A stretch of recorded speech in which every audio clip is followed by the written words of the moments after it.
लोणार तालुक्यातील चिखला गावामध्ये छत्रपती शिवाजी महाराजांच्या जयंतीनिमित्त त्यांचा पुतळा बसवलाय आणि त्या पुतळ्याला विरोध करण्याचं काम काही समाजकंटकांनी केलेलं आहे. नुसता पुतळ्याला विरोधच केला नाही तर दंगल सदृश्य परिस्थिती करून त्या ठिकाणी पुतळ्याचं रक्षण करणाऱ्या संजीवनीताई नामक जिजाऊच्या लेकीला हळहळ करून तिच्या कपड्याच्या संदर्भातला व्हिडिओ सुद्धा मोठ्या प्रमाणात व्हायरल होतोय.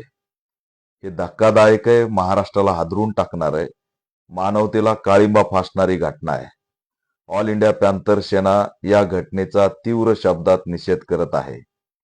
या व्हिडिओनंतर महाराष्ट्रभर संतापाची लाट पसरली असून या घटनेची तात्काळ गृहमंत्र्यांनी दखल घेतली पाहिजे, बुलढाण्याच्या एसपीनी दखल घेतली पाहिजे आणि या घटनेची सखोल चौकशी करून जे समाजकंटक या ठिकाणी त्या महिलेवरती हल्ला करत होते किंवा छत्रपती शिवाजी महाराजांच्या पुतळ्याला विरोध करत होते त्यांच्यावरती कठोर कारवाई झाली पाहिजे, मोकासारखी कारवाई झाली पाहिजे, अशी सुद्धा ऑल इंडिया पॅंथर सेना या ठिकाणी मागणी करत आहे.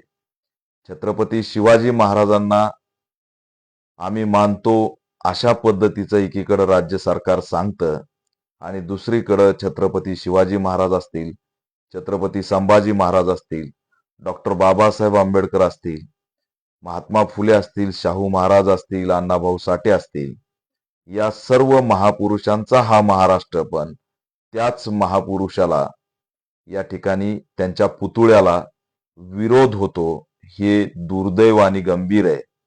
लोकप्रतिनिधी म्हणून चिखला गावातील प्रमुखाने विरोध केल्याचं समोर आलेलं आहे आणि हे धक्कादायक आहे. म्हणून या सर्व प्रकरणाची दखल घ्यावी आणि कठोर कारवाई करावी.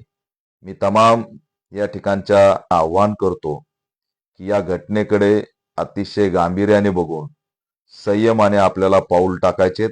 कोणत्याही परिस्थितीत महाराष्ट्रातला सामाजिक सलोखा बिघडणार नाही आणि ज्यांनी कुणी काही मोठा ट्रॅप टाकलाय त्याच्यामध्ये आपण अडकणार नाहीत, याची सुद्धा सगळ्यांनी काळजी घ्यायची.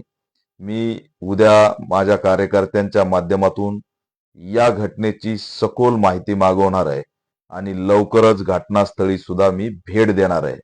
एसपींना माझी मागणी आहे की तात्काळ गावामध्ये मोठ्या प्रमाणात बंदोबस्त लावून त्या ठिकाणची पोलीस यंत्रणा आणि संरक्षण वाढवावं आणि दंगल सदृश्य परिस्थिती जी काही निर्माण झाली त्याच्यावरती मात करून सामाजिक सलोखा कायम ठेवावा, शांतता नांदवण्यासाठी प्रयत्न करावेत आणि त्यासाठी संबंधित समाजकंटकावरती कठोर कारवाई केल्याचे संकेत द्यावेत, असं सुद्धा मी पोलिसांना आणि गृह विभागांना आवाहन करतो.